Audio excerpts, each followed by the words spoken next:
হারুনুর রশিদের যুগে একজন আল্লাহওয়ালা ছিলেন, কিন্তু তিনি ছিলেন পাগল টাইপের। তার নাম হলো বেহলুল মজজুব। আল্লাহর প্রেমে পাগল হয়ে থাকতেন। হারুনুর রশিদ সকালবেলা বেড়াতে যাচ্ছে, সঙ্গে জুবাইদা আছে, আর দাজলা নদীর পাশে বেহলুল বসে বসে আর ঘর আঁকছে। হারুন জিজ্ঞাসা করছে, বেহলুল কি করছো? বলে, আমি জান্নাত আঁকছি আর জান্নাত বিক্রি করব। হারুন হেসে চলে যাচ্ছে। জুবাইদা পাশে গিয়ে বলছে, তোমার জান্নাতের দাম কত? বলে 1 দিনার। বলে, এই নাও 1 দিনার নাও, আমাকে একটা জান্নাত দাও।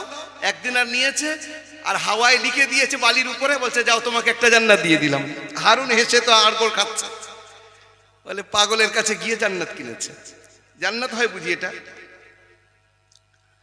রাত্রে হারুন স্বপ্ন দেখছে, জুবাইদার জন্য সুন্দর অট্টালিকা, তার উপরে লেখা রয়েছে কসরুল্লি জুবাইদা।